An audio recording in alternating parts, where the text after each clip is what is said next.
নমস্কার বন্ধুরা, welcome back to my channel আইলিস কিচেনে সকলকে স্বাগত জানাই। আশা করি সবাই ভালো আছো, সুস্থ আছো। প্রচণ্ড গরম পড়েছে, জানি সবাই খুব কষ্টেই আছো।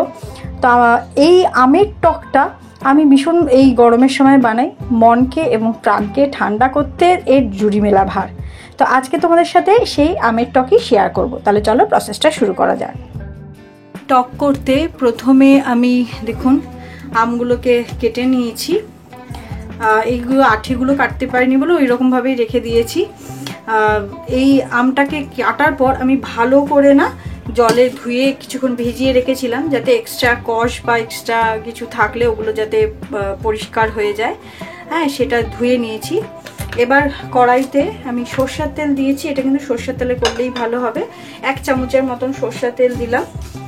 সরষের তেল দিয়ে একটা শুকনো লঙ্কা আর 1/4 টিস্পুন সর্ষে দিয়ে এই সর্ষেটা যখন চিরিক চিরিক করে ফাটবে সে অবধি আমি ওয়েট করব।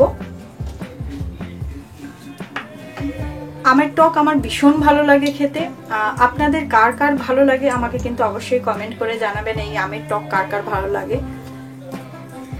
দেখুন আমার সর্ষেটা কিন্তু ফাটতে শুরু করেছে। এবার আমি আমগুলোকে দিয়ে দিচ্ছি। আমগুলোকে আমি ভালো করে একটু নুন হলুদ দিয়ে প্রথমে ভেজে নেব। 1/4 টিস্পুন নুন আর 1/4 টিস্পুনের মতন আমি হলুদ গুঁড়ো দিচ্ছি। ভালো করে আমি ভেজে নেব।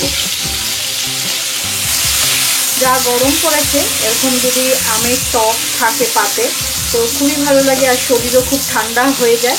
আর খুব প্রচণ্ড লু বইছে, এই লু থেকে কিন্তু আমাদের এই কাঁচা আম বাঁচায়। তো আপনারা এরকম করবেন, হয়তো করেনও অনেকে। আমার তো ভীষণই ভালো লাগে, আমার ঘরেও সবাই খুব ভালোবাসে এটা খেতে। তার জন্যই এইগুলো মাঝে মধ্যেই আমাকে করতে হয়। আর তাছাড়া শরীরের পক্ষেও কিন্তু এই কাঁচা আমের টক ভীষণই ভালো খাওয়া। আমি ভালো করে এটাকে ভেজে নিচ্ছি। আমটা আমার ভাজা হয়ে গেছে। এবার বেশ খানিকটা জল, এটা কিন্তু চাটনি নয় যে অল্প জল দিতে হবে, এটা কিন্তু আমের টক, অনেকটাই কিন্তু আমি এর মধ্যে জল দিয়ে দিলাম। এবার আমটা আমি সেদ্ধ হতে দেবো, আগেই চিনি দেবো না, কারণ আম সেদ্ধ হওয়ার আগে যদি আমি চিনি দিয়ে দিই তাহলে আমটা ভালো করে সেদ্ধ হবে না, আর আমের টকটাও এই ঝোলের মধ্যে বেরোবে না। তাই আমি এটা অনেকটা জল দিয়ে এবার আমি এটাকে ঢেকে দেবো আমটাকে সেদ্ধ করার জন্য।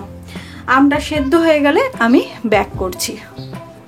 আমার কিন্তু আম একদম সেদ্ধ হয়ে গেছে। দেখুন, এই দেখুন কাটছি, কেটে যাচ্ছে, পুরোটাই আমার সেদ্ধ হয়ে গেছে।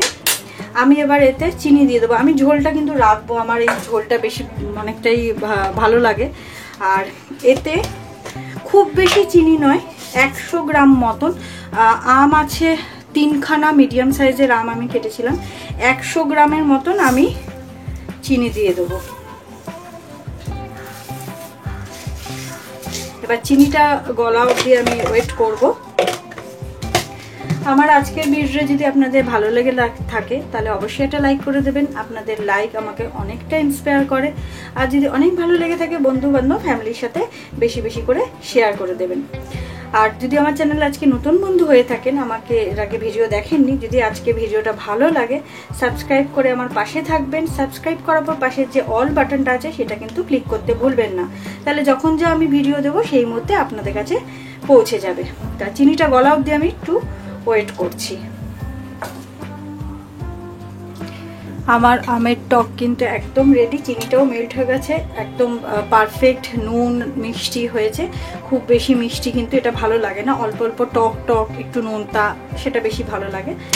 আর আপনারা আম কীরকম নিচ্ছেন সেটাও কিন্তু ম্যাটার করে। আমার আমটা কিন্তু সেদ্ধ হতে এমন কিছু বেশি সময় লাগলো না, সেটাও খেয়াল করবেন যে অনেক আম কিন্তু খুব তাড়াতাড়ি সেদ্ধও হয়ে যায়।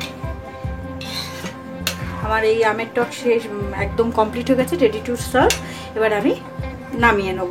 গরমকালে কিন্তু ভীষণ ভালো লাগে, ট্রাই করো, ভীষণ ভালো লাগবে খেতে। তাহলে আজকের ভিডিওটা আমি এখানেই শেষ করছি। দেখা হবে আবার অন্য কোনো ভিডিও নিয়ে। ততক্ষণ আপনারা ভালো থাকবেন, সুস্থ থাকবেন, সাবধানে থাকবেন। ধন্যবাদ।